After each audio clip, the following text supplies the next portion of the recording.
தேவனை குறித்த இருக்கிற அறிவு வேற, தேவனே அறிகிற அறிவு வேற. ரெஸ்டா இருந்து, ஸ்டில்லா இருந்து, நானே தேவன் என்று அறிந்து கொள்ளுங்கள். இந்த வாழ்க்கையில எந்த அளவுக்கு நம்ம தேவனை அறிகிறோமோ, தேவனை அறிகிற அறிவில் வளருகிறோமோ, அந்த அளவுக்கு கனி உள்ள ஆட்களா இருப்போம். அந்த கனி நமக்குள்ள அடுத்தவங்களுக்கு, நம்ம வாழ்க்கையை பாஸ் பண்ற ஒவ்வொருவனும் கர்த்தர் நம்ம எவ்வளவு ஆசீர்வதிச்சிருக்கான்னு பார்க்கணும். எந்த ஜனங்கள் தேவனை தெரிந்திருக்கிறார்களோ அந்த ஜனங்கள் இந்த பூமியில வெற்றிகரமா வாழ முடியும்.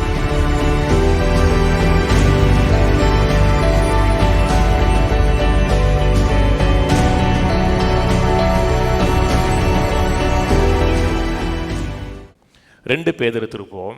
2 பேதுரு 1ஆம் அதிகாரம் 2ஆம் வசனத்தில் நான் வாசிக்கிறேன்.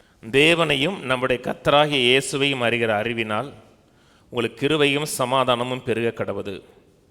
தம்முடைய மகிமையினாலும் காருண்யத்தினாலும் நம்மை அழைத்தவரை அறிகிற அறிவினாலே ஜீவனுக்கும் தேவ பக்திக்கும் வேண்டிய யாவற்றையும் அவருடைய திவ்ய வல்லமையானது நமக்கு தந்தருளினதுமன்றி இச்சையினாலே உலகத்திலுண்டான கேட்டுக்கு தப்பி திவ்ய சுவாபத்துக்கு பங்குள்ளராகும் பொருட்டு மகா மேன்மையும் அருமையுமான வாக்கு தத்தங்களும் அவைகளினாலே நமக்கு அளிக்கப்பட்டிருக்கிறது.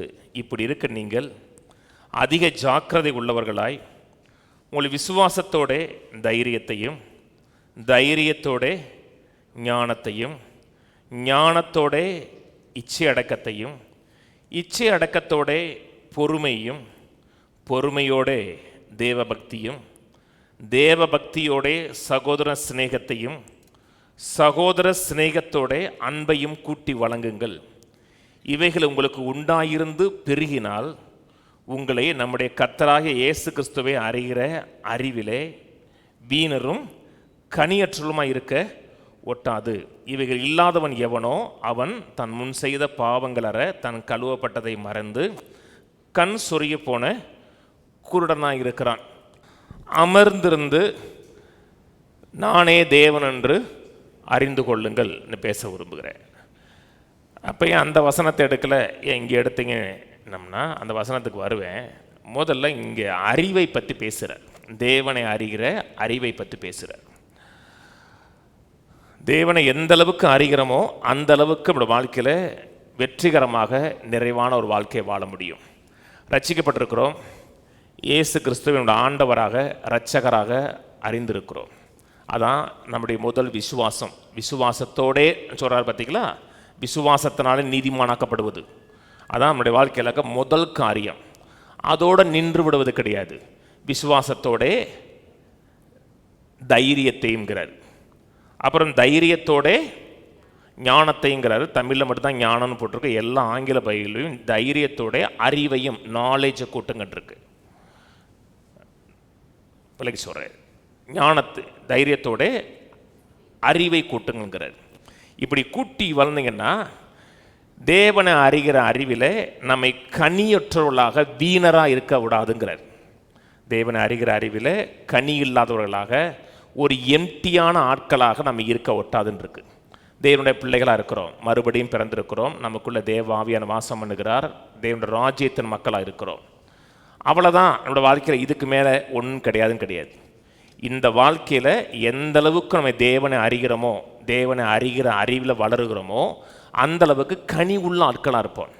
தேவனை அறிகிற அறிவு, மற்ற ஆவிக்குரிய கனிகள், ராஜ்யத்தின் கனிகள், இவைகள்லாம் நம்மளோட வாழ்க்கையில் வெளிப்பட ஆரம்பிக்கும். எப்பென்றால் தேவனை அறிகிற அந்த அறிவில் வளரும் பொழுதுதான். இன்றைக்கி சபையில் இருக்கிற மிகப்பெரிய ஒரு பிரச்சனை என்னதென்றால் அறிவு பிரச்சனை தான். ஜெபம் இருக்குது, ஜெபம் இல்லைன்னு சொல்ல முடியாது. ஓரளவுக்கு நம்ம தமிழ்நாட்டில் ஓரளவுக்கு ஜெபம் பண்ணுறாங்க. முழு இரவு ஜெபம் நடக்குது, காலையில் 5 மணிக்கு ஜெபம் நடக்குது. அப்புறம் வெள்ளி சனியில் அண்ணே ஜெபம் நடத்துகிறாரு. அது ஒரு ஆன்லைனில் ஒரு அண்ணே மோகன்சி ஒரு நடத்துகிறாங்க. அது ஒரு குரூப் பார்க்குறாங்க. ஜெபத்தில் ஒன்றும் குறைச்சல் இல்லை. ஆனால் சபையில் இருக்கிற மிகப்பெரிய குறைவு என்னென்றால் தேவனை குறித்த துல்லியமான அறிவு கிடையாது. ப்ரீச்சிங் இருக்கிறது, மோட்டிவேஷன் ப்ரீச்சிங் இருக்கிறது, ஆனால் அறிவு இருக்கிறதான்னு கேட்டோம்னா சபையில் துல்லியமான அறிவு கிடையாது. தேவன் விரும்புகிறார் தன் ஜனங்கள் தேவனுடைய வார்த்தையிலிருந்து தன்னை குறித்த அறிவை நாளுக்கு நாள் பெற வேண்டும் விரும்புகிறார். அதெல்லாம் சொன்னார், என் ஜனங்கள் அறிவில்லாமல் அழிந்து போகிறார். எந்த அளவுக்கு அறிவை வளர்க்கிறோமோ, தேவனை குறித்த துல்லியமான அறிவை வளர்க்கிறோமோ, அந்த அளவுக்கு இந்த உலகத்தில் வெற்றியுள்ள ஒரு வாழ்க்கை வாழ முடியும். இங்கே 2ஆம் வசனம் சொல்கிறார், அறிகிற அறிவினாலே கிருபையும் சமாதானமும் பெருக கடவுங்கிறார். இங்கே ஒரு அறிவு சொல்றார் இல்லையா? அவர் அறிகிற அறிவினாலே கிருபையும் சமாதானம் பெருகுது. அது மட்டுமல்ல, அவர் ஏற்படுத்தி வைத்திருக்க தன்னுடைய திவ்ய வல்லமையினால் ஏற்படுத்தி வைத்திருக்க எல்லா நன்மைகளையும் அறிவினால தான் பெற ஆரம்பிக்கிறோம். கிருபை கொடுக்குது, அறிவில் பெற ஆரம்பிக்கிறோம். விசுவாசத்தில் வளர வேண்டும் என்றாலும் சில காரியங்களை குறித்து அறிவு வேணும். ஒரு காரியத்தை குறித்த அறிவே நமக்கு இல்லை என்றால் அந்த காரியத்தில் நம்ம பெருக முடியாது, வளர முடியாது, அதுக்குள்ள இருக்கிற காரியங்களை நம்ம அனுபவிக்க முடியாது. ஏன் சபையில் ஒரு தலைப்பெடுத்து ரொம்ப நாள் அதை கொண்டு போகிறோம் என்றால் அதை குறித்த துல்லியமான அறிவை பெறணும். ஏதே ஒரு மேலோட்டமான அறிவை பெற்றக்கூடாது. துல்லியமாக என்ன இருக்கிறது குறித்த ஒரு ப்ரிசைஸ் நாலேஜ் பெறணும். அப்படி பெறும் பொழுது தேவன் வைத்திருக்க எல்லா நன்மைகளையும் அனுபவிக்க முடியும். இங்கே 2ஆம் வசனத்தில் 3ஆம் வசனத்தில் தேவனை அறிகிற அறிவுங்கிற வார்த்தை யூஸ் பண்ணுறாரு இல்லையா? நம்முடைய தேவனையும் கர்த்தரா இயேசு கிறிஸ்து அறிகிற அறிவுங்கிறார். 5ஆம் வசனத்தில் விசுவாசத்தோட தைரியத்தையும் தைரியத்தோட ஞானத்தையும்ங்கிறார். அதையும் தமிழில் ஞானம் போட்டிருக்கோம், ஆங்கில பைபிளில் அறிவுன்னு தான் இருக்கிறது, நாலேஜுங்கிற வார்த்தை தான் இருக்கிறது. இங்கே பயன்படுத்தப்பட்ட இந்த 5ஆம் வசனத்தில் பயன்படுத்தப்பட்ட நாலேஜுங்கிற வார்த்தை கினோசிஸ்ங்கிற கிரேக்க வார்த்தை யூஸ் பண்ணுறாங்க. கினோசிஸ்னா knowledge, general intelligence, understanding, a general knowledge of Christian religion. கிறிஸ்தவத்தை குறித்த, கிறிஸ்தவ காரியங்களை குறித்த ஒரு பொதுவான அறிவு, ஒரு ஜெனரல் நாலேஜ். வேதத்தில் குறித்த அறிவு, வேத வாக்கியங்களை குறித்த அறிவு, ஒரு மேலோட்டமான ஒரு அறிவு. ஆனால் 2-3 ஒரு அறிவு சொல்கிறாரா? தேவனையும் இயேசு கிறிஸ்து அறிகிற அறிவு. அந்த அறிவுங்கிறது எபிக்னோசிஸ்ங்கிற வார்த்தை. எபிக்னோசிஸ் precise and correct knowledge, exact knowledge, revelation knowledge. க்னோசிஸ்னா நாலேஜ், எப்பினா அப்பான், எபோ, ஓவர்னு அர்த்தம்.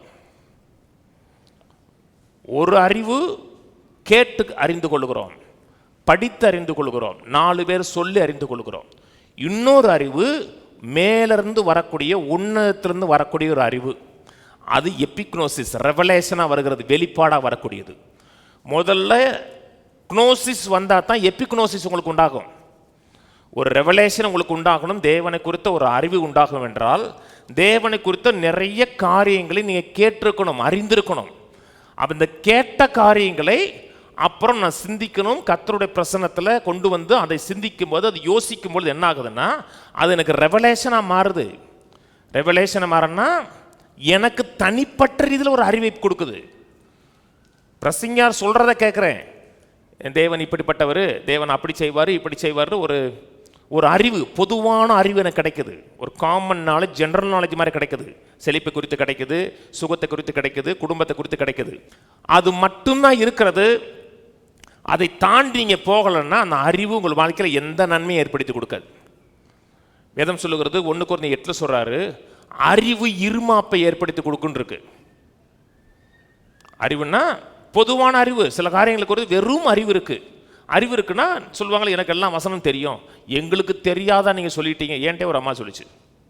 அப்போ தான் சர்ச்சை ஆரம்பித்து ஒரு 4 வருஷம் இருக்கும். உங்களுக்கே இவ்வளோ தெரியுதுன்னா எங்களுக்கு எவ்வளோ தெரியும்னுச்சு. அந்த அம்மாவுக்கு நிறைய தெரியும். வேத வினா விடை போட்டியில் அந்த அம்மா தான் முதல் பரிசு வாங்கும். ஆனால் அந்த அம்மாவுக்கு தெரிஞ்சது க்னோசிஸ், எனக்கு தெரிஞ்சது எபிக்னோசிஸ். எனக்கு க்னோசிஸும் தெரியும், அறிவும் தெரியும். ஆனால் அந்த அறிவுக்கு மேலே தேவனை குறித்த துல்லியமான அறிவு தெரியும், எக்ஸாக்ட் நாலேஜ், ப்ரிசைஸ் நாலேஜ் தெரியும். அந்த ப்ரிசைஸ் நாலேஜ் தெரியல, வெறும் அறிவு மட்டும்தான் இருக்குன்னா உங்கள் வாழ்க்கையில் எந்த பிரயோஜனம் ஏற்படுத்தி கொடுக்காது. கர்த்தர் மேய்ப்பராக இருக்கிறார் தெரியுமா உங்களுக்கு? அது என்னது? அறிவு. ஆனால் சில மக்களுக்கு அது ரெவலேஷனாக மாறுது. அது தனிப்பட்ட அறிவாக யார் பெற்றுக்கொள்கிறார்களோ அவர்களுடைய வாழ்க்கையில் அந்த வசனம் வேலை செய்யுது. நான் சொன்னது புரியுதுங்களா? தீமோத்தேயுக்கு அப்போஸ்தலனாகிய பவுல் சொல்கிறாரு, நீ ஜாக்கிரதை உள்ளவனா சத்திய வேதத்தை பகுத்து அறிந்து போதிங்கிறார். சும்மா அறிவு மட்டுமல்ல, அதை டிவைட் பண்ணி பாரு, என்ன சொல்லுகிறதுன்னு பாரு, அதை குறித்து ஆவியானவர் என்ன சொல்லுகிறார் என்று யோசித்து பார்த்து பிரசங்கம் பண்ணு. யாரே ஒருத்தவங்க சொன்னாங்கன்னு சொல்லாத. நான் சொன்னது இப்போ ஏன்ட்ட ஒரு வசனம் பைபிளே காமிச்சா கூட நான் அப்படி நம்ப மாட்டேன். நான் பின்னணி என்ன சொல்லுது, ஏன் இந்த இடத்துல கர்த்தர் மற்ற வசனத்துக்கு விரோதமாக ஏன் பேசுகிறாருன்னு யோசித்து பார்த்து ஆவியானவர்கிட்ட கேட்டிங்கன்னா ஒரு எக்ஸாக்ட் பதில் கிடைக்கும். நீங்கள் நிறைய மக்கள் ஏன் வாழ்க்கையில் வெற்றி பெறலைன்னா அவங்களுக்கு தெரிய சில வசனம் தெரியும். அந்த வசனத்துக்கு பின்னாடி ஸ்பிரிட் தெரியுமா? தெரியாது. வசனத்தை அறிந்தால் மட்டும் வெற்றிகர பயணம் அறிந்து கொள்ள முடியாதுங்க. அந்த வசனத்துக்கு பின்னாடி இருக்கிற ஸ்பிரிட்டு என்ன நோக்கத்தோடு பேசப்படுகிறது, எந்த அறிவோடு பேசப்படுகிறது. இப்போ நானே உங்களுக்கு ஒரு காரியம் சொல்கிறேன், மேலோட்டமாக வெறும் அறிவை உடையவர் என்ன சொல்லுவாங்கன்னா அவர் என்னை இப்படி சொல்லிட்டாருமாங்க. ஆனால் நான் சொன்னதுக்கு பின்னாடி ஒரு ஸ்பிரிட் இருக்கும், என்ன நோக்கத்துக்காக சொன்னேன்னு தெரியும். அதை அறிந்தவர்கள் அவங்க சரியான அறிவை பெற்றிருக்காங்கன்னு அர்த்தம். தேவனை குறித்த ஒரு அறிவை பெறலாம். எல்லா மக்களுக்கும் தேவனை குறித்த அறிவு இருக்குது. யோபுக்கு முதல்ல இருந்து தேவனை குறித்த அறிவு. பலர் தேவனை குறித்து இப்படி சொன்னாங்க, அப்படி ஆக்கும் இப்படி ஆக்கும் அது ஆக்கும் இதாங்கன்னு சொன்னாங்க. தேவனை குறித்த இருக்கிற அறிவு வேற, தேவனையே அறிகிற அறிவு வேற. நாலேஜ் அபவுட் காடு வேற, நோயிங் காடு வேற. தேவனையே அறிகிறது வேற. என்னை பற்றி உங்களுக்கு ஓரளவு தெரியும், தெரியுமா? எப்படி தெரியும்? என்னை குறித்து தான் தெரியும், என்னை பற்றி எல்லாருக்குமே தெரியாது, யாருக்குமே தெரியாது. என்னை குறித்து ஓரளவுக்கு தெரியும். ஏன்னா சில இன்ஃபர்மேஷன் உங்களுக்கு கிடைச்சிருக்கும். கொஞ்சம் என்கிட்ட பழகுனீங்கன்னா என்னை குறித்த சில காரியத்தில் இதான் இப்படின்னு தெரியும். நான் சொன்னது புரியுதுங்களா? இப்போ என்னை குறித்து மற்றவங்க சொன்னது இல்லட்ட நான் பண்ணுற பிரசங்கத்தில் சில காரியங்களை இவர் இப்படித்தான் அப்படின்னு நினைக்கலாம். நான் சொன்னது புரியுதுங்களா? இப்போது அன்றைக்கி ஒரு ஹோட்டலில் பேசும்போது ஒரு ஆர்டர் கொடுத்தோம். ஒரு காளான் பிரியாணி வந்துச்சு. நல்லா இருந்துச்சா சார்னு கேட்டார். நல்லா இருந்துச்சு, சமாதானமே இல்லை நீ. நான் சமாதானமே இல்லைன்னா பிள்ளை பீஸ் இல்லை நீ. நான் பீஸுன்னா தெரியும் இல்லையா? கோழிக்கறி ஆட்டுக்கறி பீஸ் பீஸாக இருக்க முடியுங்களா? அந்த பீஸ் இல்லை நீ. நான் இப்போ வாரத்துக்கு 4-5 முறை கறி சாப்பிடுவீங்களா சார்? நான் சொன்னேன், நான் அப்படிலாம் விரும்புகிறது கிடையாது. இப்போலாம் கறி மீன் மேலே ரொம்ப ஆசைலாம் விட்டு போச்சு. நான் சொல்கிறத வச்சு என்னை குறித்த ஒரு எக்ஸாக்ட் நாலேஜை பெற முடியாது. சிலர் சொல்லுவாங்க உங்களை பற்றி எனக்கு தெரியுமாங்க. என்னை பற்றி உங்களுக்கு என்ன தெரியும்? ஒன்றுமே தெரியாது. சில காரியங்கள் உங்களுக்கு தெரியும். ஒருத்தர் இப்போ மக்கள் சொல்கிறாங்களே நல்ல பொண்ணாக பார்த்து கொடுங்கங்கிறாங்க, தெரியுமா? பாஸ்டர் நல்ல பையனா நல்ல பொண்ணாக பார்க்குறதுக்கு நான் என்ன செய்யணும்னா, அந்த பொண்ணு பார்க்குறதுக்கு முன்னாடி அவங்க வீட்டில் ஒரு 3 மாதம் நான் தங்கணும். அவங்க வீட்டிலேயே 3 மாதம் தங்கி அந்த பொண்ணு யார்கிட்ட பேசுது என்ன செய்யுது அப்படி பார்த்தா தான் அந்த பொண்ணை குறித்த அறிவை பெற முடியும். மற்றது காரியம்லாம் எனக்கு கிடைச்ச தகவலுங்கிறது க்னோசிஸ் அறிவு. ஆனால் அந்த அறிவு எப்போ ப்ரிசைஸ் நாலேஜாக வரும்னா அவரையே அறியும் போது தான் வரும்.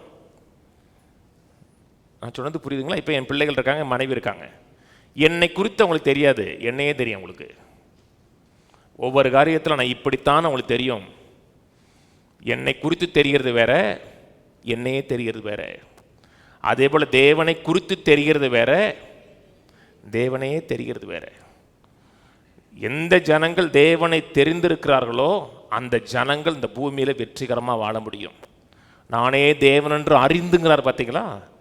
அந்த அறிவு பெருகணும்னா தேவனை குறித்த துல்லியமான அறிவை பெறணும். எக்ஸாக்ட் நாலேஜ், ப்ரிசைஸ் நாலேஜ் பெறணும். அப்படி தெரிஞ்சிங்கன்னா நீங்கள் தேவனை நேசிக்கக்கூடிய ஆளாக மாறுவீங்க. அவரை முந்தி நேசித்திருக்கிறாருன்னு தெரிஞ்சிங்கன்னா எந்த சூழ்நிலையிலும் தேவனை விட்டு போக மாட்டோம். தேவனுக்கு என்ன செஞ்சிட்டாரு அப்படிங்கிற எண்ணம் உங்களுக்கு மனதில் வராது. அந்த மனதில் வந்துச்சுனாவே நீங்கள் தேவனை குறித்து தெரிஞ்சிருக்கீங்க, தேவனை தெரியவில்லைன்னு அர்த்தம். சில சொல்கிறாங்க என்ன கடவுள் செஞ்சிட்டாரு அப்படி அந்த வார்த்தை வந்துச்சுனாவே நீங்கள் தேவனை குறித்து பாஸ்டர் மூலமாக கேட்டிருக்கீங்க, அப்பா மூலமாக கேட்டிருக்கீங்க, அம்மா மூலமாக கேட்டிருக்கீங்க, நல்லது. அதுக்கப்புறம் அது என்னவா மாறணும் என்றால் தனிப்பட்ட இதில் தேவனோட பழகி அந்த அறிவை பெறணும். அப்படி பெற்றிருக்கீங்கன்னா வெற்றிகரமான ஜெயமான வாழ்க்கையை வாழ முடியும். குடும்பத்தில், பொருளாதாரத்தில், வாழ்க்கையில் நம்ம சந்திக்கிற ஒவ்வொரு காரியத்திலையும் வெற்றியை பெற முடியும். வசனத்தை கேட்குறோம், அறிவு கொஞ்ச நாளில் ப்ரிசைஸ் அறிவாக மாறுறது. க்னோசிஸ் வந்து எபிக்னோசிஸாக மாறிடுச்சுன்னா அது உங்களை மாற்றிருக்கும். அறிவு மட்டும் இருக்குன்னா மாற்றாதுங்க. பொருளாதார செழிப்பை கொடுத்தவங்களை அறிவு தெரியுமா தெரியாதா? தெரியும்.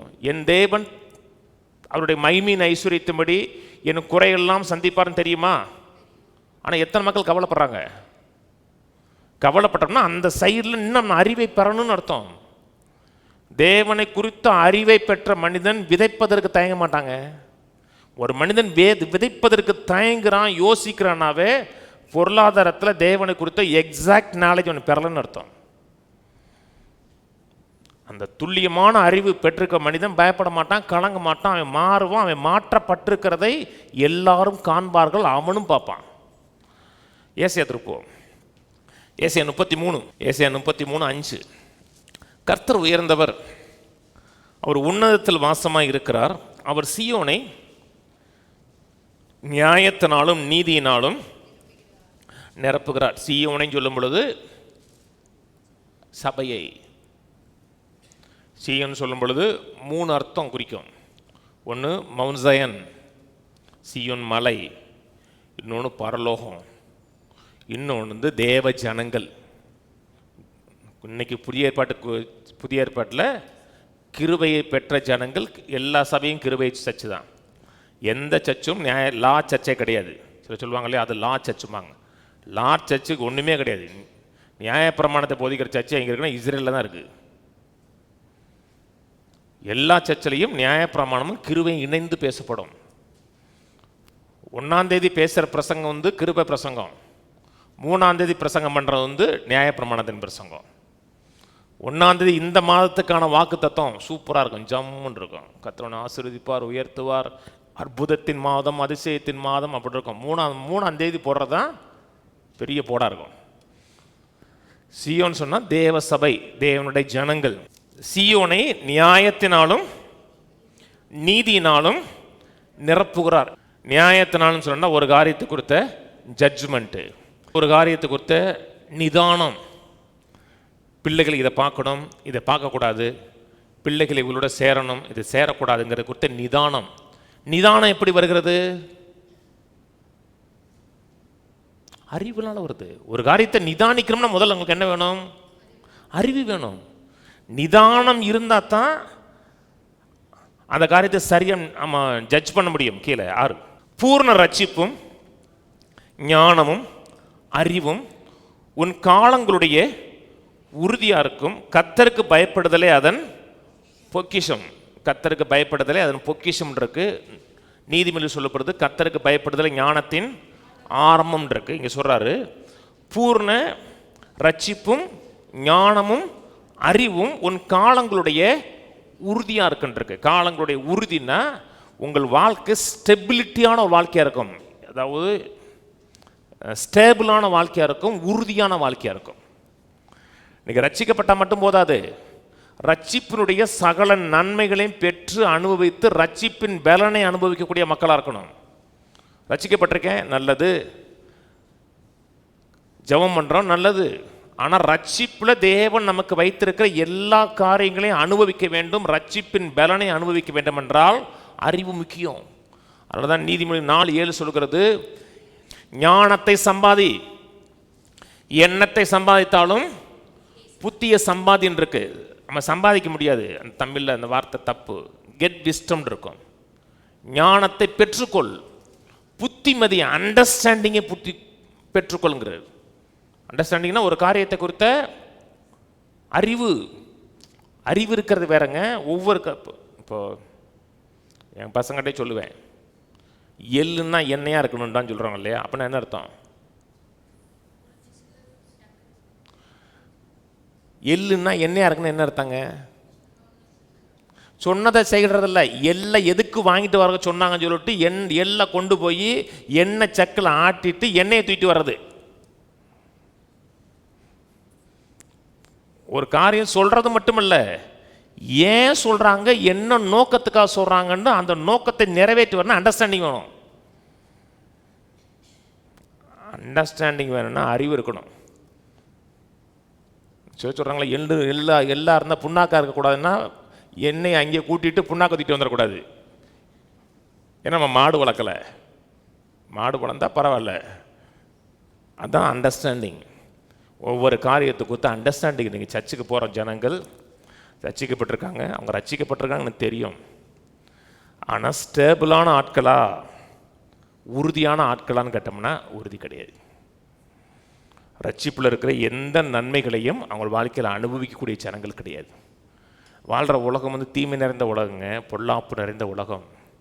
ஒவ்வொரு காரியத்தை உங்களால் நிதானிக்க முடியலன்னா, நிதானிக்கணும்னா அறிவு இருக்கணும். அறிவு இருந்து நிதானிக்க தெரியலன்னா உங்கள் வாழ்க்கை ஸ்டேபிளான வாழ்க்கையாக இருக்காது. ஒருத்தன் பேசுகிறான், அப்படியே நெய் ஒழுக பேசுகிறான்னா உருகிடக்கூடாது. அப்படியே ரொம்ப நல்லவருங்க யா அப்படின்னா அண்டர்ஸ்டாண்டிங்லன்னு அர்த்தம். ஒவ்வொரு காரியத்தையும் அண்டர்ஸ்டாண்டிங் பண்ணுறது தான் அறிவு ரொம்ப ரொம்ப முக்கியம். ஓசியா திருப்போம். ஓசியா 4:1. இஸ்ரவேல் புத்திரரே, கர்த்தருடைய வார்த்தையை கேளுங்கள். தேசத்தின் குடிகளுடைய கர்த்தருக்கு வழக்கு இருக்கிறது. உங்களுக்கு எனக்கு ஒரு பிரச்சனை இருக்குங்கிறார். தேசத்தின் குடிகளோட சில பிரச்சனை இருக்குது, சில காரியங்கள் சரியாக போகலைங்கிறாரு. அது என்னென்றால், தேசத்தில் உண்மையும் இல்லை, இரக்கமும் இல்லை, தேவனை பற்றிய அறிவும் இல்லை. தேசத்தில் ட்ரூத் இல்லை, சத்தியம் இல்லை. இன்றைக்கி மக்கள் சத்தியத்தை தவிர எல்லாத்தையும் கேட்குற ஜனங்கள் இருக்காங்க. 5 வருஷம் பைபிள் காலேஜ் படித்து வந்தாங்கிறாங்க, பைபிளுடைய ஃபவுண்டேஷன் தெரியலைங்க அவங்களுக்கு. கர்த்தர் நல்லவர்ங்கிற குறித்த சாதாரண அறிவு உங்களுக்கு இல்லைங்க. அப்படின்னா தேசத்தில் உண்மை இல்லை, உண்மை இல்லைன்னு ட்ரூத் இல்லை. ட்ரூத் இல்லைன்னா என்ன இருக்காதுன்னா இரக்கம் இருக்காது. இவைகள்லாம் ஏன் இல்லைன்னா தேவனை பற்றிய அறிவு இல்லை, தேவனை குறித்த துல்லியமான அறிவு இல்லை. கீழே பொய்யானையிட்டு, பொய் சொல்லி, கொலை செய்து, திருடி, உபச்சாரம் பண்ணி மிஞ்சி மிஞ்சி போகிறார்கள். இரத்த பலிகளுடைய இரத்த பலிகள் சேருகிறது. இது நிமித்தம் தேசம் புலம்பும், அதில் குடியிருக்கிற அனைவரோடும் கூட மிருக ஜீவனங்களும் ஆகாயத்து பறவைகளும் தொய்ந்து போகும், கடலின் மச்சங்களும் வாரி கொள்ளப்படும். அறிவு இல்லைன்னா, அடிக்கடி சொல்லுவேன், ஞானத்தை இழந்தீங்கன்னா கொடுக்க வேண்டிய கிரயம் அதிகமாக இருக்கும். நீங்கள் கொடுக்கறதை காட்டிலும் அதிகமான கிரயத்தை கொடுக்க வேண்டியிருக்கும். ஞானம் இல்லை, அதனால் பெரிய ஒரு இழப்பு ஏற்படுகிறது. 4ஆம் வசனம். ஆகிலும் ஒருவனும் நியாயத்தை காமிக்கவும் ஒருவனும் அவர்களுடைய கடிந்து கொள்ளவும் கூடாது. என் ஜனங்கள் ஆசாரியனுடைய வழக்காடுகளைப் போல இருக்கிறார்கள். ஆகையால் நீங்கள் பகலிலே இடறி விழுவாய், இரவிலே உன்னோடு கூட தீர்க்கதரிசியும் இடறி விழுவான். உன் தாயை நான் சங்காரம் பண்ணுவேன். என் ஜனங்கள் அறிவில்லாமல் சங்காரமாகிறார்கள், நீ அறிவை வெறுத்தாய். ஆகையால் நீ என் ஆசாரியனாக இராதபடி நானும் உன்னை வெறுத்து விடுவேன். நீ உன் தேவனுடைய வேதத்தை மறந்தாய், ஆகையால் நானும் உன் பிள்ளைகளை. அறிவை இழக்கிறோம் என்றால் அது நம்மோடு போகிறது கிடையாது, ஒரு சந்ததிக்கே பிரச்சனை ஏற்படுத்தி கொடுப்போம். உலக அறிவு இல்லைங்க, தேவனை குறித்த சரியான அறிவு. அந்த அறிவில் எந்த அளவுக்கு வளருகிறோமோ, வெற்றி பெறுகிறோமோ, அந்த அளவுக்கு இந்த உலகத்தில் வெற்றியுள்ள மக்களாக வாழ முடியும், ஜெயமுள்ள மக்களாக வாழ முடியும். அறிவு முக்கியமா? அறிவு முக்கியம். திருமணம் வெற்றிகரமாக வாழ்றதுக்கு என்ன முக்கியங்க? அறிவு முக்கியங்க. நீங்கள் பேசினேன், திருமண உடன்படிக்கை பேசினேன். இந்த வருஷத்தில் திரும்பி இன்னொரு மேரேஜ் பற்றி பேசுவேன். இன்னொரு மேரேஜ் இல்லை, ஐயோ மேரேஜை கொடுத்து இன்னொரு தலைப்பில் பேசுவேன். ஐயோ பார்த்து பேச வேண்டியிருக்கு. மேரேஜை கொடுத்தா இன்னொரு தலைப்பில் பேசுவோம். இன்னைக்கு திருமணத்தில் அறிவு இல்லைன்னு வச்சுங்களேன். 1 பேதுரு 3 சொல்கிறாரு, மனைவியோடு விவேகத்தோடு வாசம் பண்ணு, அறிவோடு வாசம் பண்ணு. அறிவில்லாமல் உன் மனைவியோடு வாசம் பண்ணினா உன் ஜெப வாழ்க்கை பாதிக்கப்படுங்கிறார். 1 பேதுரு 3:7 பேசுகிறாருங்க. நமக்கு 1 பேதுரு 3 என்ன தெரியும்? நகையை போடாத, மயிரை பின்னாத, அதான் இருக்கும். மனைவியோட அறிவோடு வாசம் பண்ணு. வாசம் பண்ணலன்னா அவன் ஜெப வாழ்க்கை பாதிக்கப்படுங்கிறார். அறிவு இல்லைன்னா குடும்ப வாழ்க்கை மட்டும் பாதிக்கப்படாது, ஆவிக்குரிய வாழ்க்கையே பாதிக்கப்படும். மேரேஜ் எதுக்கு வச்சாருங்க? மக்களோட மேரேஜை குறித்து தெரியலங்க. மேரேஜ் மெய்யான மணவாளனுக்கும் மணவாட்டிக்கு இருக்க உறவை இந்த உலகத்தில் காமிப்பதற்கு ஒரு தத்ரூபமான படம் தான் மேரேஜ். அவர் மணவாளன், நான் மணவாட்டி. அவர் நம்ம எப்படி நேசிக்கிறார், அவருக்கு நாம் எப்படி கீழ்ப்படியணும், அவர் நம்ம எப்படி போஷித்து காப்பாற்றுகிறார் என்பதற்கு ஒரு எடுத்துக்காட்டு தான் கணவன் மனைவி. பேசிக் காரியமே தெரியல மக்களுக்கு. எபேசியர் சொல்றாரு பார்த்தீங்களா, நான் கணவன் மனைவி பற்றி பேசுறாரு. பேசி சொல்லிட்டு நான் கணவன் மனைவி பற்றி பேசல, சபையை குறித்தும் கிறிஸ்துவை குறித்து பேசுறேங்கிறார். மக்களுக்கு நிறைய பிரச்சனை என்ன தெரியுமா? ஆண்னா யாரும் தெரியாது, பெண்ணுன்னா என்ன தெரியாது, அவங்க ஃபங்க்ஷன் தெரியாது. ஆணை உடனே முடிவெடுக்க விடக்கூடாதுங்க, சொல்லிட்டு விட்டுறணுங்க. இன்ஃபர்மேஷன் சொல்லிட்டு விடணும், ஆணை யோசிக்க விடணும். ஆண் யோசிச்சு எடுக்கிறவன் தான் ஆண். அன்னைக்கு ஆதாம கொஞ்ச நேரம் ஏவாள் யோசிக்க விட்டுருந்தான்னு வச்சுங்களேன், பாவமே வந்திருக்கா தெரியுமா? திணிச்சிட்டா வாயில வச்சு, சாப்பிடுங்கன்னு சொல்லி காலி பண்ணிட்டா. ஆண் எந்த ஒரு காரியத்தை உடனே டிசிஷன் எடுக்க மாட்டான், அவன் எடுக்க முடியாது, அவன் எடுக்கக்கூடிய ஆற்றலும் கிடையாது. ஒரு காரியத்தை சிந்திச்சு தீர்மானிச்சு இது என்னவா மாறும், என்ன நடக்கும், எது யோசிச்சுட்டு அப்புறம் டிசிஷன் எடுப்பான். அப்படி எடுத்தா தான் ஆண். பெண் அப்படி கிடையாது. பெண் உடனே தீர்மானம் எடுக்கணும். பெண்ணுக்கு அறிவு இல்லைன்னு சொல்லலைங்க, அவங்க படைக்கப்பட்ட காரியம் அப்படித்தான். என்ற ஒரு தம்பி சொன்னார், பாஸ்டர் அவங்க பெரிய அறிவாளி தாங்க. பெரிய அறிவாளி தான், பெண்ணா ஆனானே பெண்ணு தான். அப்படின்னா அவங்க அறிவு வேலை செய்யாது தம்பி, நீ உணர்ச்சி தான் வேலை செய்யும். அப்புறம் கொஞ்ச நேரம் கழிச்சு அப்புறம் ரொம்ப நாட்டாக அதுக்குள்ளே நிறைய காரியம் முடிஞ்சிடும். பெண் அவ்வளோ அறிவாக இருப்பாங்க, பிஹெச்டி முடிச்சிருப்பாங்க, சொப்ப பையன்ட்ட விழுந்திருப்பா தெரியுமா? பார்த்தது இல்லையா? சோத்துக்கே செத்தவனா இருப்பான். ஏன்? உணர்ச்சி. இதெல்லாம் அறிஞ்சாதான் ஒவ்வொரு காரியத்திலும் சக்சஸாக வாழ முடியும். மேரேஜ்லையும் இந்த மேரேஜ் சக்சஸாக வாழ்றதுக்கே அறிவு வேணும்னா, அப்போ அவருக்கும் எனக்கு இருக்கிற மேரேஜ் சக்சஸாக இருக்கணும்னா அறிவு அவசியம். அறிவை வெறுத்தரவே கூடாதுங்க. நீதிமொழி 1:7 கர்த்தருக்கு பயப்படுதலே ஞானத்தின் ஆரம்பம், மூடர் ஞானத்தையும் போதகத்தையும் அசட்டை பண்ணுகிறார்கள். மூடர்கள் ஞானத்தையும் போதகத்தையும் அசட்டை பண்ணுவான், மட்டமாக நடப்பான். சிலர் சொல்கிறாங்களா, அவர் போனால் நான் 1 மணி நேரம் பேசிகிட்டு இருப்பார். எது முக்கியம்? நான் டான்ஸ் ஆடணுமா பேசுகிறோமா? டான்ஸ் ஆடணும் எனக்கு ரொம்ப ஈஸி. நம்ம நிஷாந்தெலாம் சூறாக டான்ஸ் ஆட, ஒரு டான்ஸ் சொல்லி கொடுக்குன்னா ஜல்லுன்னு சொல்லி கொடுத்துருவாரு, நம்ம ஒரு ஆட்டத்தை போட்டு முடிச்சுட்டு போயிடலாம். இதுக்கு நிறைய வேலை செய்கிறோம். மூடர்கள் ஞானத்தை விரும்ப மாட்டாங்க, அறிவை விரும்ப மாட்டாங்க. வேதம் நமக்கு தெரிஞ்ச வசனம், நான் அடிக்கடி கோட் பண்ணுற வசனம், தானியேல் சொல்கிறார், தங்கள் தேவனை அறிந்த ஜனங்கள் திடன் கொண்டு அதற்கேற்றபடி பெரிய காரியங்களை செய்வான் இருக்கு. தேவனை அறியணும், திடன் கொண்டோம்னா தேவனை அறிகிற அறிவுக்கேற்ற மாதிரி பெரிய காரியம் செய்வோம். பெரிய காரியம் செய்யணும் ஆசை இருக்கு எல்லாருக்குமே. ஆனால் எங்கே ஆரம்பிக்குது? தேவனை அறிகிற அறிவில் ஆரம்பிக்குது. எரேமியா திருப்போம், எரேமியா 3:15 உங்களுக்கு என் இருதயத்துக்கேற்ற மேய்ப்பர்களை கொடுப்பேன், அவர்கள் உங்களை அறிவோடும் புத்தியோடு மேய்ப்பார்கள். என் இருதயத்தை வெளிப்படுத்தக்கூடிய மேய்ப்பர்களை நான் ஏற்படுத்துவேன், அவங்க உங்களை அறிவோடும் புத்தியோடும் மேய்ப்பார்கள். தேவனுடைய இருதயம் என்ன? ஜனங்கள் ரட்சிக்கப்படணும், மெய்யாவே ரட்சிக்கப்படணும், நல்லது. அவ்வளோதான் தேவன் விரும்புகிறாரா? ஜனங்கள் ரட்சிக்கப்படணும், அதை மட்டும் தான் விரும்புகிறாரா? ரட்சிக்கப்பட்டியாப்பா, ரட்சிப்பு காத்துக்கப்பா, பரலோகம் போயிடுவா, அவ்வளோதான் கர்த்தர் விரும்புகிறாரா? அறிவை விரும்புகிறார். அவருக்குள்ள இருக்கிற அறிவை, புத்தியை ஜனங்களுக்கு கொடுக்க விரும்புகிறார். என்னுடைய வேலை என்ன? அறிவை உங்களுக்கு கொடுக்குற வேலை, அதாவது கினோசிஸை கொடுக்குற வேலை. உங்க வேலை என்ன? அதை தியானிச்சு எபிக்னோசிஸா மாற்றணும். கொண்டு போயது இன்னைக்கு என்ன சொன்னார், எது சொன்னார் அப்படின்னு ஒன்று டிஸ்கஸ் பண்ணி தனியாக உட்காந்து அப்படி யோசிச்சிங்கன்னா அந்த அறிவு எபிக்னோசிஸாக மாறும். அப்போ தான் ஜீவனுக்கும் தேவ பக்திக்கு வேண்டிய அனைத்தையும் ரிசீவ் பண்ண முடியும். நிறைய மக்களுக்கு அறிவு நிறைய இருக்கும், இப்படியாக்கும் அப்படியாக்கும். பிசாசை எப்படி ஏற்று நிற்கிறது அறிவு இருக்கணும், தேவனுக்கு எப்படி ஈல்டு பண்ணுவது அறிவு இருக்கணும். அந்த எல்லா அறிவையும் சொல்லி கொடுக்குறேன். எது மிஸ் பண்ணியிருக்கீங்க? இப்போ இந்த இதில் ஒன்று சொல்லுன்னு சொன்னேன். எனக்கு சொன்னோன்னா அந்த 7 காரியம் இருக்குது பார்த்தீங்களா?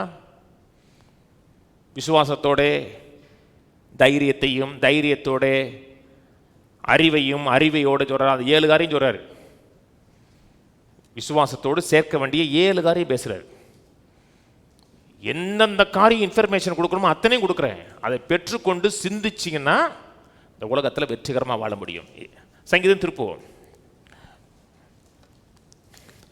எப்படி அறிவை பெற்றுக்கொள்வதுன்னு காமிக்கிறேன்.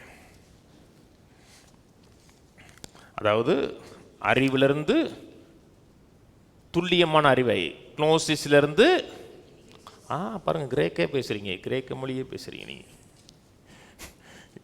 க்னோசிஸ்லேருந்து எபிக்னோசிஸாக மாறுறது. சங்கீதம் 46:10 நீங்கள் அமர்ந்திருந்து நானே தேவன் என்று அறிந்து கொள்ளுங்கள்.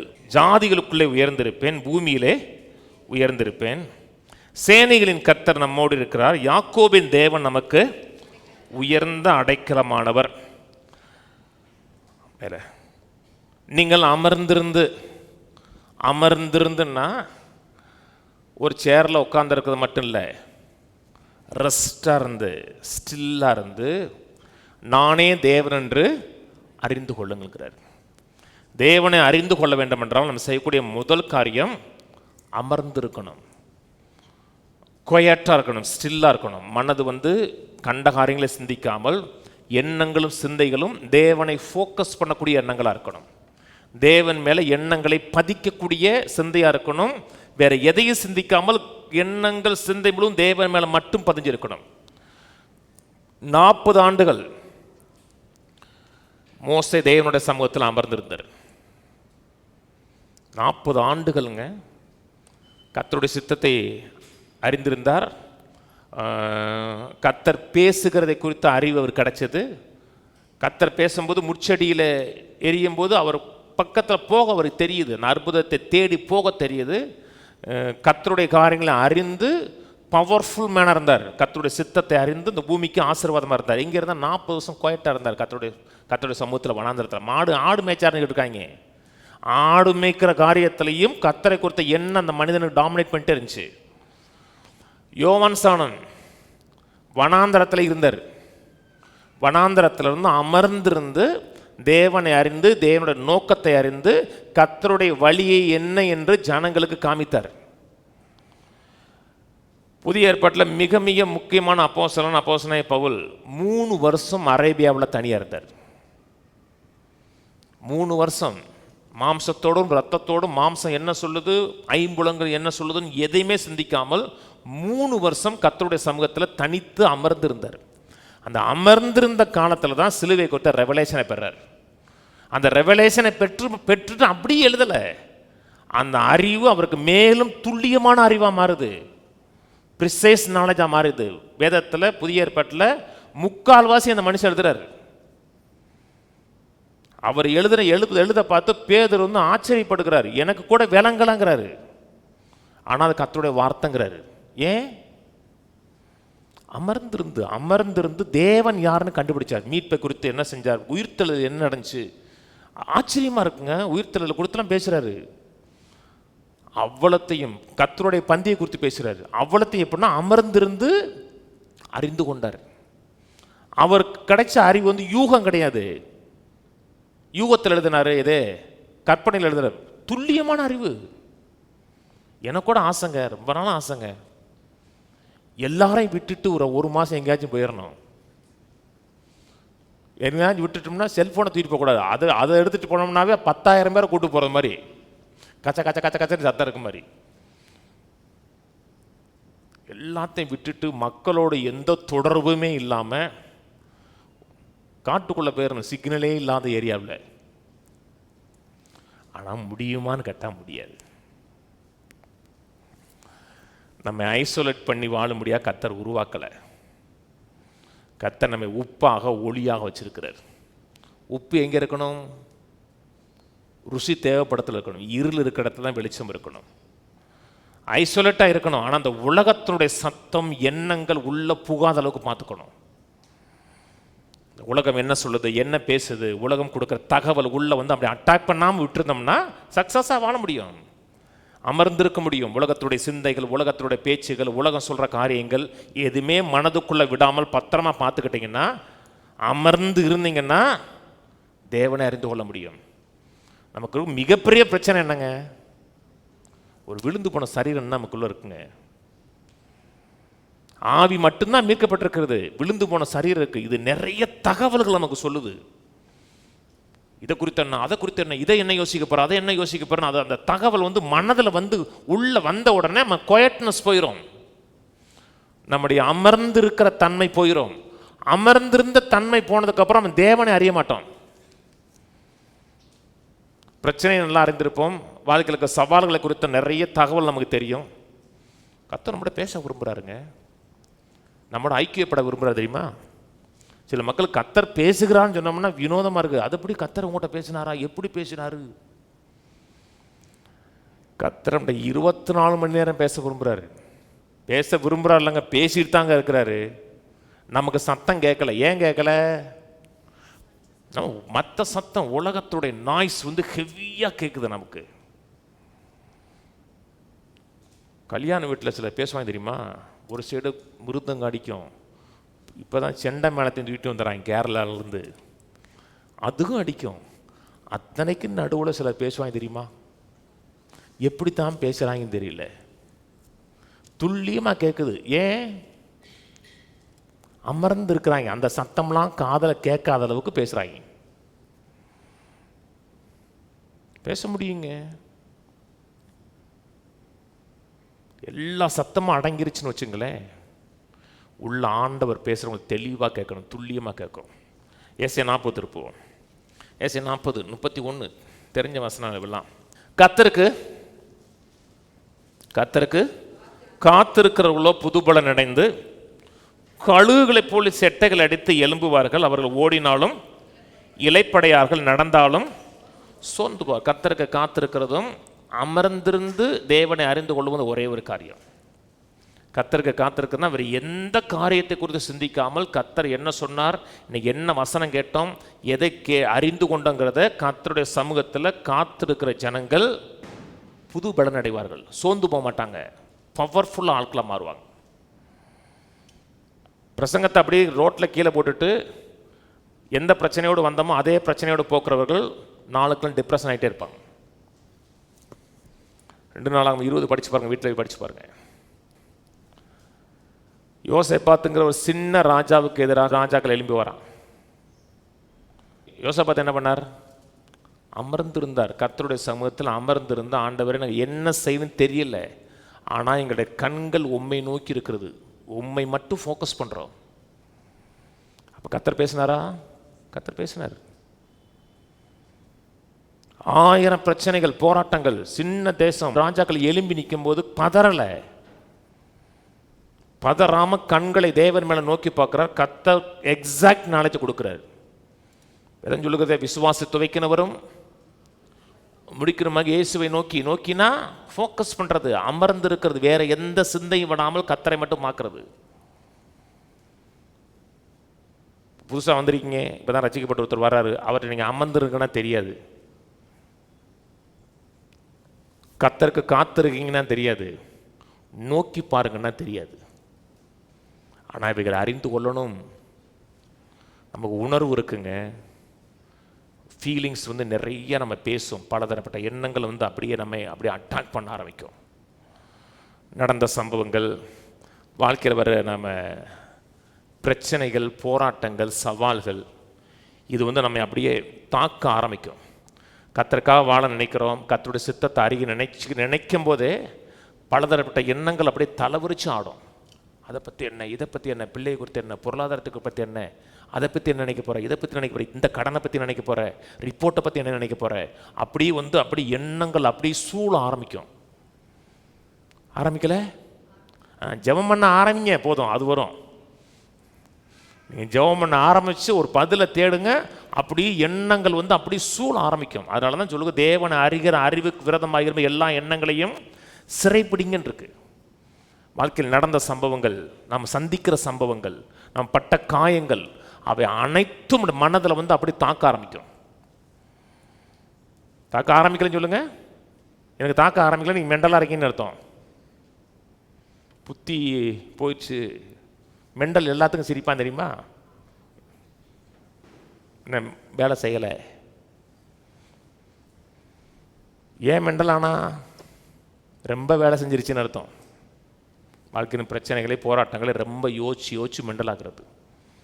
தேவனை அறியணுமா, அமர்ந்திருக்கணுமா, தேவனை அறிந்து கொள்ளணுமா, அதுக்கு வேதம் கொடுக்குற முக்கியமான ஒரு காரியம் கிறிஸ்டியன் மெடிடேஷன், கிறிஸ்தவ தியானம் பண்ணுவது முக்கியமான காரியங்க. கிறிஸ்டியன் மெடிடேஷனுங்கிறது நம்ம வாழ்க்கையில் வெற்றிகரமாக வாழ்வதற்கு தேவன் கொடுத்துருக்க மிகப்பெரிய டூல். உலக மெடிடேஷன் இல்லை. உலகம் சொல்கிற மெடிடேஷன் வேற, வேதம் சொல்லுகிற மெடிடேஷன் வேற. விசுவாச துவைக்கினவரும் முடிக்கிறவமா இருக்க இயேசுவை நோக்கின்னு இருக்கு பார்த்தீங்களா? அப்படி பார்க்கணும்னா நமக்கு உதவி செய்யக்கூடிய மிகப்பெரிய காரியம் கிறிஸ்தவ தியானம், மெடிடேஷன். ஆவிக்கு மெடிடேஷன் தேவையில்லை. ஆவி எப்போ கோயாட்டாக தான் இருக்கும். நம்முடைய ஆவியும் கிறிஸ்துவுடைய ஆவியும் இணைஞ்சிருக்கு. ஆவிக்குள்ள எந்த போராட்டமும் கிடையாது. ஏன்னா ஆவியே, பரிசுத்த ஆவியை கொண்டு கர்த்தர் சீரடிச்சிட்டார். யுத்தம் எங்கே நடக்குது? மனதில் நடக்கும். மனதில் பலதரப்பட்ட எண்ணங்கள் அப்படி தாக்க ஆரம்பிக்கும். நடந்த சம்பவங்கள், சந்தித்த காரியங்கள், பிள்ளைகளை குறித்து கிடைத்த தகவல்கள் எல்லாம் அப்படி தாக்க ஆரம்பிக்கும் பொழுது அது உள்ள விட்டுட்டீங்கன்னு வச்சுங்களேன், தேவனை விட்டு விலக ஆரம்பிப்போம். சாட்சியாக வாழ நினைச்ச நாம் சாட்சியாக வாழ முடியாத ஆட்களாக மாறிடுவோம். ஆனால் மெடிடேட் பண்ணுங்க, வசனத்தை மெடிடேட் பண்ணிட்டே இருங்க. பிரச்சனை இருக்கு.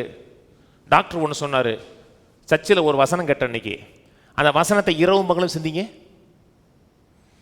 அந்த வெளியிருந்து வரக்கூடிய எந்த எண்ணமும் மனதில் போகாத அளவுக்கு கவசம் மாதிரி அப்படி காத்துக்கும். சங்கீதம் 1 திருப்போம். சங்கீதம் 1:1. துன்மார்க்கருடைய ஆலோசனையில் நடவாமலும் பாவிகளுடைய வழியில் நில்லாமலும் பரியாசக்காரர் உட்காரும் இடத்தில் உட்காராமலும். முதல் காரியம். இங்கே வர்றீங்க, எந்த தலைப்பு நான் எடுக்க, நான் எடுக்கிற எந்த தலைப்பும் எளிதான தலைப்பு கிடையாது, கடினமான தலைப்பை தான் எடுக்கிறேன். கடினமான தலைப்பை புரிந்து கொள்ளக்கூடியதில் எளிமையாக சொல்லித்தரேன். எல்லா தலைப்படுத்தாலும் உங்களுக்கு புரிந்து கொள்ளக்கூடிய அளவுக்கு, ஒரு சாதாரண படிக்காத ஆளு கூட புரிந்து கொள்கிற அளவுக்கு நான் சொல்லிக் கொடுக்குறேன். வசனத்தை கேட்டுட்டீங்க, கேட்டுட்டு ரோட்டில் போய் தேவனுடைய வார்த்தைக்கு விரோதமாக பேசுகிறவன், துர்மார்க்கமாக ஜீவனம் பண்ணுறவன், வசனத்தை நம்பாதவன், இவனோடு நீங்கள் பேசுனீங்கன்னா நான் பேசின எந்த ஒரு காரியம் உங்களுக்கு பிரயோஜனத்தை ஏற்படுத்தி கொடுக்காது. துன்மார்க்கன் எப்படி இந்த உலகத்தில் வெற்றிகரமாக வாழ முடியாதோ அதே மாதிரி நம்மளால் வாழ முடியாது. வேதம் சொல்லுகிறது, ஆகாத சம்பாசனை நல்லொழுக்கத்தை கெடுக்கும். நீங்கள் உங்களுக்கு நல்ல ஒழுக்கம் இருக்கும், நல்ல கேரக்டர் உள்ள ஆட்கள் தான். ஆனால் சிலரை திருத்துவதற்காக நம்ம நினச்சி நம்ம அழிஞ்சு போயிடக்கூடாது. ஏன்னா அவன் பாவி மாதிரி பேசுவான், சபையை குறித்து தப்பாக பேசுவான், பாஸ்டரை குறித்து தப்பாக பேசுவான், கர்த்தரை குறித்து தப்பாக பேசுவான். அவன் பேசுகிற காரியத்தையோட நீ உட்கார்ந்துருந்து அந்த சாக்கடையிலே உட்கார்ந்தீங்கன்னா கொஞ்சம் நேரத்தில் சாக்கடை நாத்தம் உங்கள் மேலே அடிக்கும். யார்கிட்ட பேசுகிறோம், யார்கிட்ட பழகுறோம், ஒருத்தன்ட்ட பேசின உடனே நீங்கள் அப்படி கீழே அந்த எண்ணத்தை போட்டு வந்துடுவீங்களா? இப்போ நல்லா என்னை பொறுத்து குறை சொல்கிறதுக்கு ஒன்றுமே கிடையாது, குறை சொல்கிறதுக்கான வாய்ப்பே கிடையாது. ஒருத்தவன் சொல்கிறான், உங்களுக்கு தெரியாது, அவரை பற்றி எனக்கு நிறையா தெரியுங்கிறான். அடுத்து இங்கே பிரசங்கம் பண்ணும்போது உங்களுக்கு என்ன தெரியும், அதாவது கெட்டவனாக இருப்பானோ அப்படி ஒரு எண்ணம் மட்டும் போகாது. எண்ணம் அடுத்து என்ன ஆகுன்னா உங்களுக்குள்ள கற்பனையாக மாற ஆரம்பிக்கும். அதனால தான் வேதம் சொல்லுகிறது, ஞானிகளோட சஞ்சரிக்கிறவன் ஞானம் அடைவான், மூடனுக்கு தோழனோ நாசமாவான் இருக்கு. முக்கியங்க. யார்கிட்ட பேசுகிறோம், யார்கிட்ட பழகுறோம், கேட்குற வசனத்தை கொண்டு போய் அதை சிந்திங்க. அதை திரும்ப திரும்ப திரும்ப திரும்ப மனதில் ரோல் ஓவர் பண்ணுங்க. அப்படியே மெடிடேஷன் சொன்னோம்னா பாண்டர் பண்ணுறேன்னு சொல்கிறோம் இல்லையா? பாண்டர் பண்ணுறதுன்னா ஒரு இடத்துல உட்காந்து பலதரப்பட்ட கோணத்தில் அதுபடி ஆழ்ந்து யோசிக்கிறது. கவலைப்பட தெரியுமா? என்னங்க நமக்கெல்லாம் பிஹெச்டி பட்டமே வாங்கி 2 கோல்டு மெடல் குத்துவாங்க. நமக்கெல்லாம் எப்படி கவலைப்படுறோம்? அதை நின்று யோசிக்கிறோம். இது என்ன, அது என்ன, இது என்ன, இது என்ன செய்கிறோம், அது செஞ்சோம்னா அப்படியே யோசிக்கிறோம்யா. யோசிக்கும் போது கார் மேகம் இருட்டு மேகம் சூழ ஆரம்பிக்கும். அது என்னது? நெகட்டிவான காரியங்களை பாண்டர் பண்ணுவது, ஆழமாக யோசிக்கிறது. மேலோட்டமாக யோசிக்கிறது இல்லை, ரொம்ப டீப்பாக யோசிப்போம். இது வசனம் என்ன சொல்லுச்சு, வாக்குத்தத்தம் என்ன சொல்லுதுன்னு அப்படியே யோசிச்சிங்கன்னா கர்த்தருடைய வேதத்தில் இரவும் பகலும் தியானமாக இருக்கிற மனுஷன். இரவும் பகலும் யார் தியானமாக இருக்கணும்? பாஸ்டர் மட்டுமா? எல்லாருமே இருக்கணுங்க. சங்கீதம் 1 பாஸ்டருக்கு எழுதலை, கர்த்தருடைய வேதத்தில் 2ஆம் வசனம். கர்த்தருடைய வேதத்தில் பிரியமாயிருந்து இரவும் பகலும் வேதத்தில் தியானமாக இருக்கிற மனுஷன் பாக்கியவான். அவன் நீர்க்காலி ஓரமாய் நடப்பட்டு தன் காலத்தில் தன் கனியை தந்து இலையுதிரா இருக்க மரத்தை போல் இருப்பான். அவன் செய்வது எல்லாம் வாய்க்கும். அவன் செய்வது எல்லாம் வாய்க்கும். முதல் காரியம், இலை உதிராது இருக்கிற மரத்தை போல் இருப்பான். எல்லாம் உதிரல அப்படின்னா என்ன அர்த்தம்? இளமையா இருக்கான், பசுமையா இருக்கான்னு அர்த்தங்க. வசனத்தையே இரவும் பகலும் சிந்திங்க. ஒவ்வொரு காரியத்தை குறித்தும் இரவும் பகலும் வசனம். பொருளாதாரத்தை இப்படி சொல்லுது, சுகத்தை குறித்து இப்படி சொல்லுது, பிள்ளைகளுக்கு குறித்து இப்படி சொல்லுது. இரவு பகலும் படுத்தாலும் உட்கார்ந்தாலும் நந்துதான் இப்படி இரவும் பகலும் வேற எந்த எண்ணம் இல்லாமல் வேலை நடக்கட்டும். வேலை நடந்தால் கூட நம்முடைய பின் மனதில் ஒரு எண்ணம் ஓடலையா? வண்டி ஓட்டும் போது ஓடலை, மாவு அரைக்கும் போது ஓடலை, துவைக்கும் போது ஓடலை, ஓடுதில்ல? அதே மாதிரி 1000 காரியங்கள் வேலை செஞ்சால் கூட வசனத்தை பின்னாடி ஓடிட்டு இருந்துச்சு வச்சுங்களேன், நம்ம இளமையாகிட்டே இருப்போங்க. ஆசை இல்லை. இன்னைக்கு உலகத்திலேயே ரிச்சான ஒரு பிஸ்னஸ்னா காஸ்மெட்டிக் பிஸ்னஸ் தான். 6 மாதங்களில் சிவப்பழகு ஃபேர் அண்ட் லவ்லி, இப்போ கருப்பு மூஞ்சி அப்படியே 7 மாதத்தில் சிகப்பு மூஞ்சியாக மாறுது இல்லையா? முகம் அதான் ஃபேர். ஆனால் ஃபேர் எங்கே வருது? எங்கள் பழைய பில்டிங்கில் என்ன தான் பெயிண்ட் அடித்தாலும் பழைய பில்டிங் காமிச்சிரும் தெரியுமா? காமிக்காதா? நான் பழைய உங்களே புதிய பில்டிங்காகவே மாற்றிடாது. உள்ளேருந்து அழகு வருங்க. உள்ளேருந்து முகத்தில் ஒரு பிரகாசம், ஒரு ஜீவன் உண்டாகும். அப்படி சிந்திச்சு பாருங்க. அதான் மெடிடேஷனுங்க. பாஸ்ட் எல்லா பாஸ்ட்டும் மெடிடேட் பண்ணிட்டு இருக்காங்களே. மெடிடேட் பண்ணணும், எண்ணத்தை காத்துக்கணும், சிந்தையை காத்துக்கணும், சரியான எண்ணத்தை உள்ள வைக்கணும். அப்படி வச்சோம்னா சக்சஸாக வாழ முடியும். கண்ட எண்ணத்தை வச்சோம்னா உள்ள வரும். நம்ம எதை தேடுறோம்னா அதை கிடைக்கும் தெரியுமா? நன்மையை தேடுங்க, நன்மை கிடைக்கும். தீமையை தேடுங்க, தீமையை கிடைக்கும். நீங்கள் எதை ஃபோக்கஸ் பண்ணுறீங்களோ, எதை தேடுகிறீங்களோ உங்களுக்கு கிடைக்கும். காடு, வனாந்தரம், பாலைவனத்தில் காமிப்பாங்க. பாலைவனத்தில் தேனி தேன் பூ மேலே தான் உட்காரும். வண்ணத்தை பூச்சி பூ மேலே தான் உட்காரும். பாலைவனமாச்சே, ஒரு மிருகம் செத்து கிடக்குண்டு அந்த மிருகத்து மேலே உட்காராது, அதில் ஈ மட்டும்தான் உட்காரும். தேனிக்கு தேன் கிடைக்குது, எங்கேயோ ஒரு இடத்துல கிடைக்குது. நல்லதை தேடணும்னா நல்லதை கண்டடைவோம். உட்காந்து வசனத்தில் உட்காந்து வசனம் என்ன சொல்லுது, வாக்குத்தத்தம் என்ன சொல்லுது, அப்படியே சிந்திச்சு பார்த்தீங்கன்னா அது கிடைக்கும். கல்யாணம் பண்ணுவாங்க. கல்யாணம் பண்ணும் போது கல்யாணம் பண்ணுறதுக்கு முன்னாடி ஒருத்தவங்க பேசுவாங்க தெரியுமா? கெட்ட காரியம் ஒன்றுமே தெரியாதுங்க. நீங்கள் சொல்லுங்க, ஏறவே ஏறாது. அந்த பையன்கிட்ட சொல்லுங்க, டே அந்த பிள்ளை நல்ல பிள்ளைடா, அது ஒரு டாமினேட்டிங் கேரக்டரா, உன்னை பிடிச்சி தலையில் ஏறும்னா உங்களுக்கு தெரியாது, அவர் ரொம்ப நல்லவ. சரி போ, இப்போதைக்கு உனக்கு தெரியாது. ஏன்னா பார்க்குறதெல்லாம் அந்த கெட்ட காரியெல்லாம் அப்படி மறைந்து பார்க்கக்கூடிய கண்ணாடி போட்டு வாழ்வாங்க. கல்யாணம் முடிச்சு 4 மாதம் கழிச்சு அவங்களே கூப்பிட்டு கேளுங்க, ஒரு நல்ல காரியம் பேச மாட்டான் அவன். அந்த பிள்ளை நல்ல பிள்ளைடா, உங்களுக்கு தெரியாதுங்க, வாழ்றது நாமா. உங்களுக்கு என்ன தெரியும்? உங்கள்கிட்ட வந்து நடிச்சிருப்பா, எனக்குள்ள அவளை தெரியும். ஏன்? அதைத்தான் தேடுறான். அமர்ந்திருந்து கர்த்தர் எவ்வளவு நல்லவர்னு தேடினீங்கன்னா அது உங்களுக்கு கிடைக்கும். சபைக்கு வர்றீங்க பார்த்தீங்களா, எந்த இடத்துல ஒரு குறை விடுவார், எந்த இடத்துல தவறு செய்வார் நினச்சிங்கன்னா கட்டாயம் உங்களுக்கு தவறு கிடைக்கும். நான் மனுஷன்தான். இங்கே வரும்போது எந்த இடத்துல தவறு விடுவார்னு கேட்கக்கூடாது, எந்த இடத்துல ஆண்டவர் பேசுவார், எப்படி சத்தியத்தை அறிந்து கொள்ள நினச்சிங்கன்னா அதில் உயிர்ப்பிக்கப்படுவோம். செய்கிறதெல்லாம் வாய்க்குங்க. அவன் செய்வது வாய்க்குன்னு இருக்கு பார்த்தீங்களா, வாய்க்கும் நிறைவான வெற்றிகரமான வாழ்க்கை இருக்கும். கண்டதை தேடாதீங்க, நல்லதை தேடுங்க, நல்லதை சிந்திங்க. இங்கேருந்து கேட்குறத கொண்டு போய் வீட்டில் மெடிடேட் பண்ணுங்க. அவனை சொல்லப்பொழுது அவன் நீர்க்காலின் ஓரமாக நடப்பட்ட மரத்தை போல இருப்பான். நீர்க்காலின் ஓரமாக நடப்பட்ட செடியை போல இருப்பான்னு சொல்லலை, மரத்தை போல இருப்பான். மரம்னா ஸ்ட்ராங்னு அர்த்தம். மரத்துக்கு வந்து வேர் ரொம்ப டீப்பாக போயிருக்குன்னு அர்த்தம். ஒரு மரக்கண்ணை நடுறோம், நன்னுட்டு இங்கே கொஞ்சம் பிடுங்கி வைக்கிறோம். அடுத்து 3 மாதத்தில் இந்த இடம் சரியில்லைன்னு சொல்லி அந்த இடத்துல பிடுங்கி வைக்கிறோம். அப்படி அந்த தோட்டத்தில் 25 ஏக்கரில் அந்த மரம் போகாத இடம் இல்லை, அப்படியே போயிட்டு வந்துருச்சு. அப்புறம் அந்த மரத்தில் ஒரு மாங்காயை கூட பார்க்க முடியாது. மாங்கன்னா இருந்தால் தென்னங்கன்னா இருந்தாலும். இன்றைக்கி கிறிஸ்தவத்தில் சில குரூப் இருக்காங்க, ஒவ்வொரு சர்ச்சாக போவாங்க. ஒரு சர்ச்சில் வசனம் இல்லைன்னா நீங்கள் போனால் தப்பே கிடையாது. வசனம் இல்லை, உங்களை உயிர்ப்பிக்கிற வார்த்தை இல்லை அப்படின்னா தப்பே கிடையாது. வசனம் இல்லாத இடத்துல உட்காந்துருக்கீங்கன்னா டேஞ்சரஸான இடத்துல உட்காந்துருக்கீங்கன்னு அர்த்தம். ஆனால் வசனம் இருந்தும் அப்படியே உங்களை பிடுங்கி நட்டிங்கன்னு வச்சுங்களேன், அப்புறம் பிடுங்கிறதுக்கு ஒன்றும் இருக்காது. அது பழம்,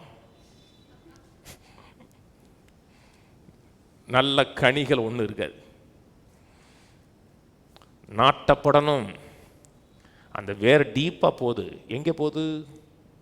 உள்ளே இருக்கிற ஜீவனை பெறுது, பூமிக்குள்ளே இருக்கு. மெடிடேஷன் வந்து ஆவியில் நடக்கலை, என்னோடய மனதில் நடக்குது. ஆவிக்குள்ளே என்ன இருக்குது? ஜீவன் இருக்கு. உங்கள் வாழ்க்கைக்கு வேண்டிய அத்தனை பதிலும் ஆவிக்குள்ளே இருக்குது. ஆவியானவர் மகிமையின் நம்பிக்கையாக உள்ளே இருக்கிறார். நம்ம வாழ்க்கையில் தேடி எதை விரும்புகிறோம், எதை வாஞ்சிக்கிறோம், அத்தனையும் ஆவிக்குள்ளே இருக்குது. மெடிடேட் பண்ண பண்ண ஐம்புலன்கள் உலகம் சொல்கிறதுக்குள்ளே மனசு போகாது, உள்ளே வேர் விட்டுரும். உள்ள வேர் விட்டுருச்சுன்னா சக்ஸஸ்ஃபுல் மனிதனாக இருக்கும். காற்றடிக்கலாம், புயல் அடிக்கலாம், பிரச்சனை வரலாம். வேறு ஆழமாக இருந்துச்சுன்னா அது கேஷுவலாக இருக்கும். அப்படி இருக்கணும்.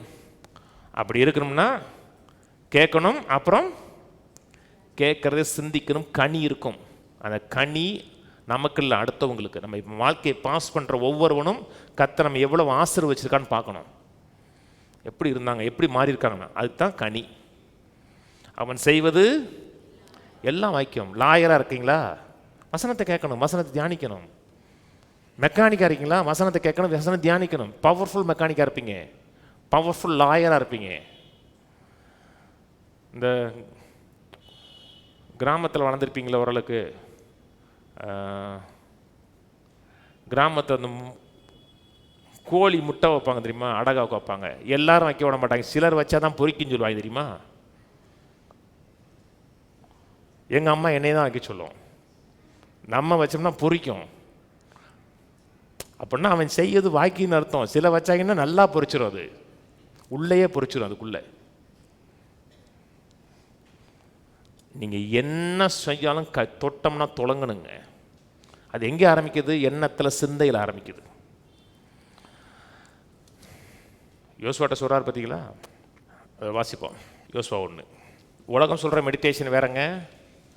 உலகம் சொல்கிற மெடிடேஷன் அப்படியே மெடிடேட் பண்ணோம்னா கடவுளோடு இணைஞ்சிருவாங்கிறாங்க.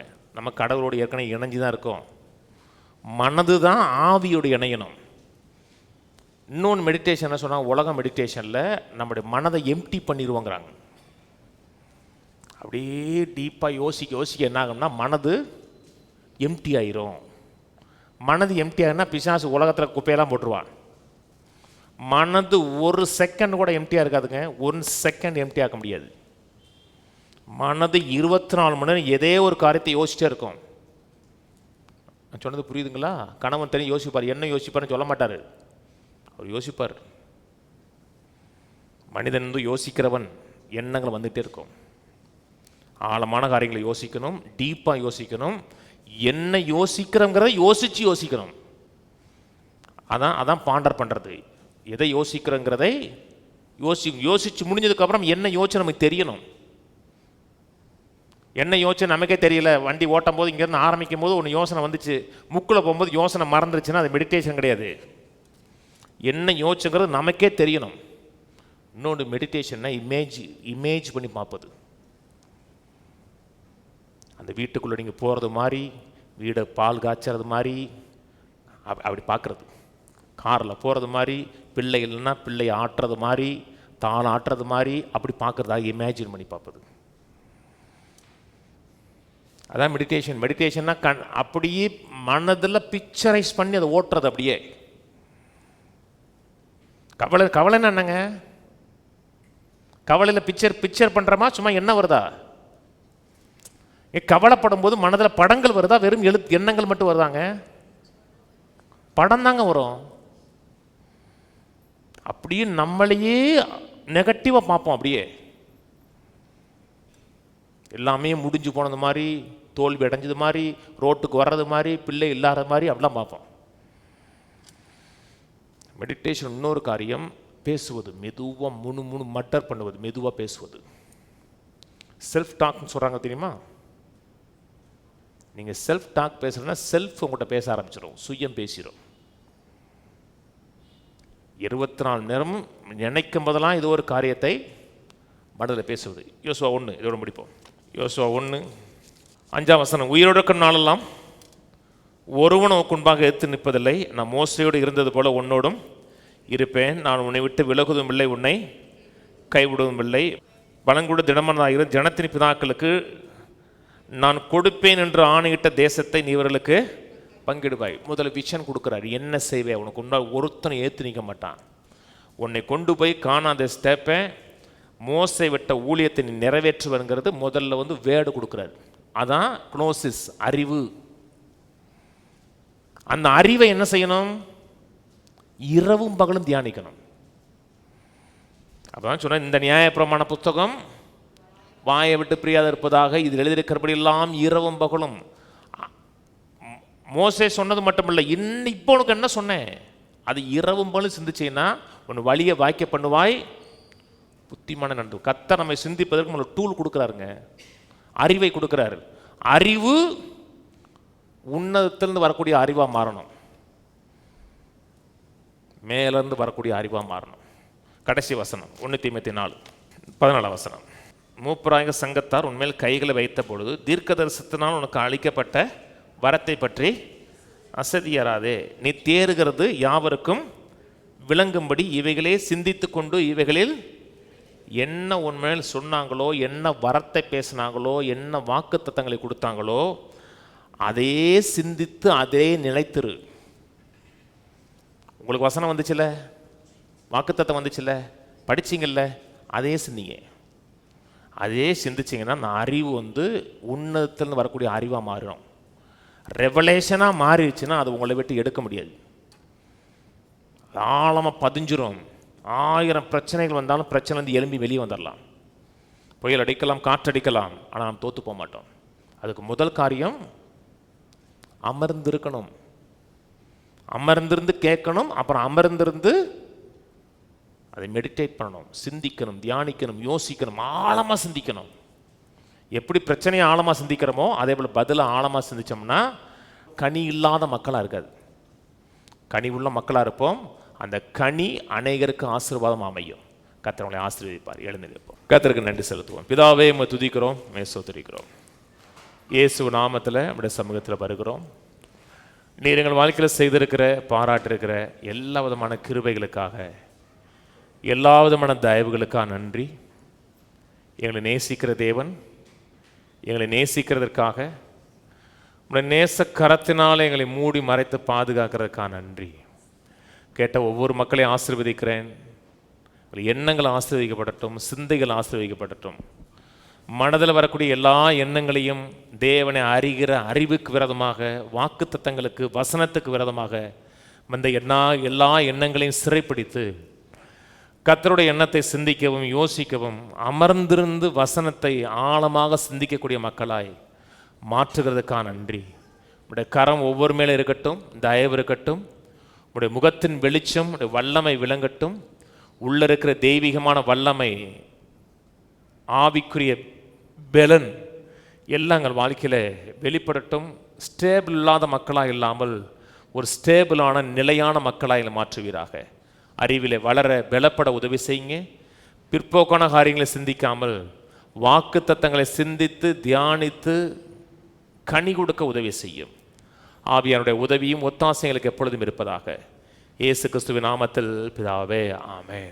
கர்த்தராகிய இயேசு கிறிஸ்துவின் கிருபையும் பிதாவாகிய தேவனுடைய அன்பும் பரிசுத்தாவின் ஐக்கியமும் நம் அனைவரோடு கூட இன்றைக்கும் என்றைக்கும் கிறிஸ்துவின் வரியை மட்டும் இருப்பதாக, ஆமென். கர்த்தரோடு ஆசீர்வதித்து எல்லா தீமைகளுக்கு விலக்கி காக்க கடவர். கர்த்தர் தம்முடைய தயவுள்ள முகத்தை உங்களை பிரகாசிக்க பண்ணி உங்கள் மேல் கிருபையாக இருக்க கடவர்.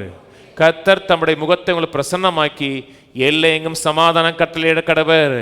கர்த்தரோடு ஆசீர்வதித்து ஜீவனோடு சுகத்தோடு தீர்க்காயுசோடு 120 ஆண்டுகளுக்கு மேலாக வல்லமையோடும் ஜெயத்தோடும் பலத்தோடு வாழ பண்ணுவாராக. ஆமென், ஆமென்.